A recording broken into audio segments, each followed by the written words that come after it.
Welcome to Rashmi's रसोई। उपवास म्हटलं तर भरपूर घरात साबुदाण्याचीच खिचडी बनवली जाते, पण प्रत्येकालाच मोकळी मोकळी अशी साबुदाणा खिचडी बनवता येते अशी नाही। काहींची तर खिचडी खूप चिपचिपीत होते, पण आज मी तुम्हाला अगदी सोप्या पद्धतीने थोडीही आपली खिचडी फेल न जाणार अशी मोकळी मोकळी साबुदाण्याची खिचडीची रेसिपी शेअर करणार आहे। त्यासाठी हा व्हिडिओ तुम्ही शेवटपर्यंत बघा आणि माझ्या चॅनलला लाईक, शेअर अँड सबस्क्राइब करा।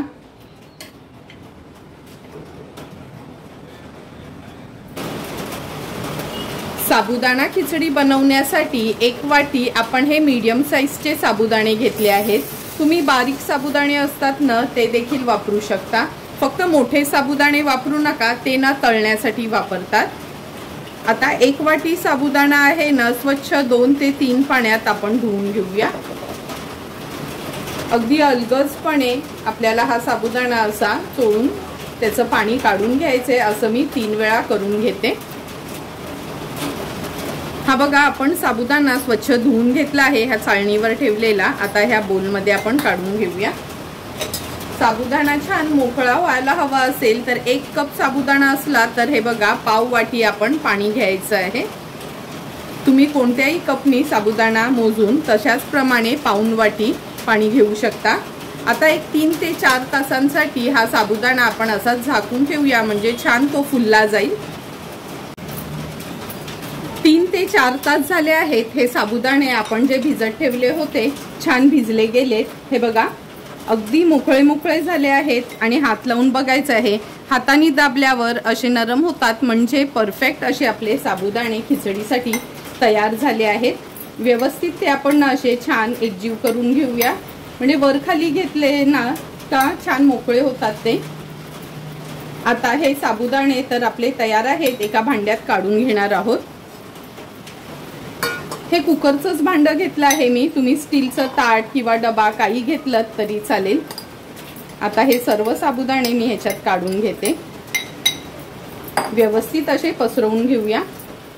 ताट ठेवलं तरी चालेल। आता हे साबुदाणे आहेत ना आपल्याला 10 मिनिटाकरता वाफवून घ्यायचे आहेत। मी एका मोठ्या कढईत पाणी देखील ठेवलं आहे, तर चला मग हे साबुदाणे वाफवायला ठेवूया। हे बघा पाणी पण छान गरम झालं आहे। आता आपण ह्या साबुदाण्याचा डबा आहे ना कढईत ठेवूया आणि ह्याच्यावर मी झाकण ठेवते आणि 10 मिनिटाकरता हाय फ्लेमवर हे साबुदाणे आपल्याला वाफवून घ्यायचे। साबुदाणे वाफवेपर्यंत मी बाकीची तुम्हाला इन्ग्रेडियंट्स दाखवते। आपण एका बटाट्याच्या हे बघा अशा फोडी करून घेतल्यात, खूप जाड ठेवायच्या नाही, अशा पातळच ठेवायच्या आहेत। पाण्यात घातल्यात मी त्या काळ्या पडू नये म्हणून। पाव वाटी आपण हे भाजलेले शेंगदाणे घेणार आहोत। 2 चमचे तूप वापरणार आहोत, तुपाच्या ऐवजी तेल वापरलं तरी चालेल। चमचाभर साखर, 1 चमचा आल्याचे न हे असे लांबडे पीसेस करून घेतले आहेत। जर तुम्हाला उपवासाला आलं चालत नसेल स्किप केलं तरी चालेल। अर्धा चमचा जिरं, पाव वाटी हे कच्चे शेंगदाणे, थोडेसे कढीपत्त्याची पानं, 3 मिरच्या घेतल्या आहेत। कढीपत्ता पण जर तुम्ही उपवासात खात नसाल आणि स्किप केलात तर काहीच हरकत नाही। चवीप्रमाणे मीठ आणि गार्निशिंगसाठी थोडेसे डाळिंबाचे दाणे आपण वापरणार आहोत। आता आपण हे भाजलेले पाव वाटी शेंगदाणे आहेत ना बारीक करून घेणार आहोत। माझ्याकडे ना हा क्रशर आहे, मी नॉर्मली शेंगदाणे ह्याच्यातच बारीक करते। मिक्सरला लावलं ना का खूप एकदम बारीक भुसा होतो, तसं नको आहे, थोडे जाडसरच हवेत, म्हणून मी ह्याच्यात त्याचा क्रश बनवून घेते। आणि जर तुमच्याकडे असा हा क्रशर नसेल ना तर मिक्सरला फक्त थोडंसं फिरवून लगेच बंद करायचं आहे। तर चला मग शेंगदाणे बारीक करून घेऊया। हे बघा शेंगदाणे आपण बारीक करून घेतले आहेत। आता ह्या बोलमध्ये मी काढून घेते। तुम्ही बघू शकता एकदम बारीक असं पावडर करायची नाही, असेच थोडे भरभरीत ठेवायचे आहेत। आता साबुदाणे वाफलेत का चेक करूया। 10 मिनिटं झालेत। 10 मिनिटं झाले आहेत। हे साबुदाणे आपण वाफवत ठेवलेले ते काढून घेतले आहेत। आता छान हे असे ना मिक्स करून घ्यायचे आहेत आपल्याला। एका बोलमध्ये मी काढून घेते हे।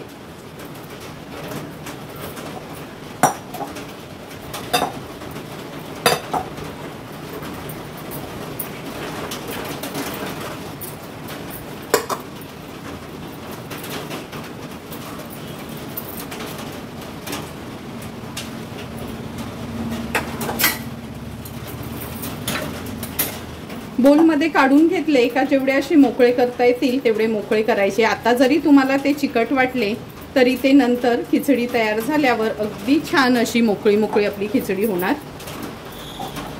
आता हे गरम गरम असतानाच पाववाटी भाजलेले शेंगदाणे जे आपण बारीक कूट करून घेतलेलं ते ॲड करूया आणि व्यवस्थित ह्या साबुदाण्यांमध्ये एकजीव करून घ्यायचं आहे।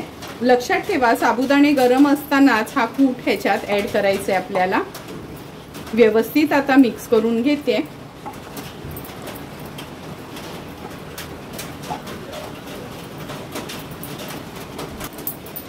हे बघा, शेंगदाण्याचं कूट व्यवस्थित आपण साबुदाण्यांमध्ये मिक्स करून घेतलं आहे। शेंगदाण्याचं कूट ॲड केल्याबरोबरच हे बघा कसा छान मोकळा असा आपला साबुदाणा झाला आहे। तर चला मग आता खिचडी बनवायला सुरुवात करूया। खिचडी बनवण्याकरता गॅसवर आपण पॅन ठेवला आहे। 2 चमचे तूप घेऊया। तुपाच्या ऐवजी तेल घेतलं तरी चालेल। तूप व्यवस्थित पसरून घेते।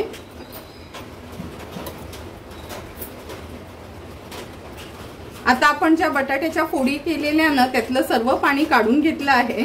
तुम्ही पुसून पण घेऊ शकता, नाही तर पाणी व्यवस्थित निथळून घ्यायचे आहे। आणि ह्या बटाट्याच्या फोडी आपल्याला तुपावर छान थोडा कलर चेंज होईपर्यंत आणि शिजेपर्यंत अशा परतून घ्यायच्या आहेत। गॅसची फ्लेम लो टू मीडियम वर ठेवली आहे म्हणजे बटाटा पण शिजलं जाईल। तुम्ही बघू शकता हळूहळू बटाट्याचा कलर पण चेंज होत आला आहे। जवळपास बटाटा हे बघा आपलं शिजलंच गेलं आहे। हे बघा लगेचच 2 भाग होत आहेत। आता एकदम काळपट कलर येऊ द्यायचा नाही त्याला, त्याच्या आधीच आपण ह्या तुपामध्ये हे कच्चे शेंगदाणे ऍड करणार आहोत। शेंगदाणे पण परतून घेऊया 1 मिनिट भरासाठी।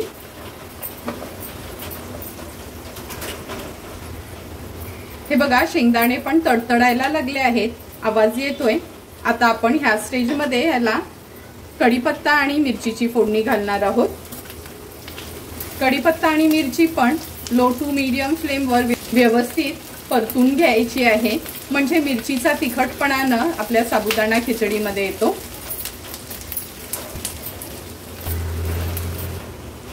आता ह्याच तुपामध्ये जिरं ऍड करणार आहोत। हे आल्याचे असे लांबडे पीसेस करून घेतले आहेत। तुम्ही खिसून पण घालू शकता। जर तुम्हाला उपवासाला कढीपत्ता आणि आलं चालत नसेल, स्किप केलं तरी हरकत नाही। टेस्ट मध्ये एवढी काय फरक येणार नाही, पण आल्याने एक छान असं टेस्ट येते। व्यवस्थित आपण हे पसरून घेऊया।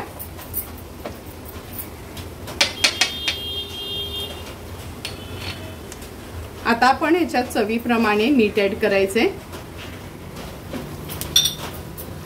मीठ पण व्यवस्थित मी मिक्स करून घेते, म्हणजे ह्या बटाट्याला शेंगदाण्यांना खिचडीचे साबुदाणे घालण्या अगोदरच मीठ घातलं का छान असा त्याला पण एक मिठाची चव येते।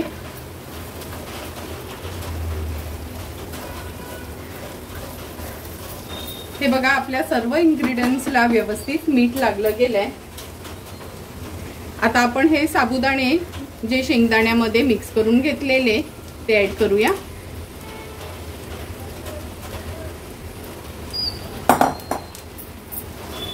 चांगलं आपण मीडियम फ्लेम वर ह्याला स्टर करून घ्यायचं आहे।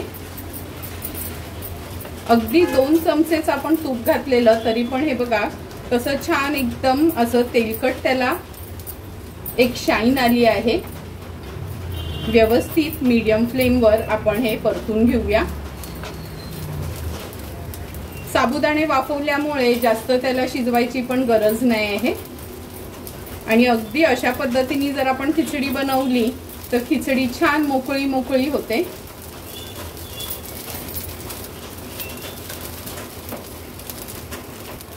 1 ते 1.5 मिनिटासाठी मी हे साबुदाणे छान ह्या फोडणीमध्ये मिक्स करून घेतलेले। हे बघा अगदी मोकळी मोकळी म्हणजे थोडंही चिकट न होता ही आपली खिचडी जवळपास तयार झाली आहे। चमचाभर साखर ऍड करते।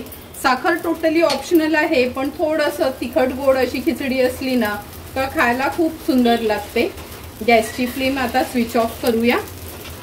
झटपट अशी आपली ही साबुदाण्याची अगदी मोकळी मोकळी खिचडी तयार झाली आहे। हे बघा कसा एक एक दाणा छान असा मोकळा झाला आहे। आता लगेचच ही खिचडी एका सर्विंग प्लेट मध्ये मी सर्व करून घेणार आहे। सुंदर अशी अगदी एक दाणा मोकळा अशी ही तयार झालेली साबुदाण्याची खिचडी आपण ह्या सर्विंग प्लेट मध्ये सर्व करतोय।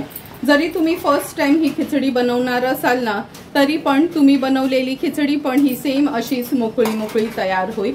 तुम्हाला पण जर मी बनवलेल्या ह्या साबुदाणा खिचडीची रेसिपी आवडली असेल तर तुम्ही पण नक्की उपवासांमध्ये एकदा तरी माझ्या पद्धतीने ही साबुदाण्याची खिचडी घरी ट्राय करा आणि मला कमेंट करून सांगा की तुम्ही बनवलेली ही खिचडी कशी झाली आहे ती।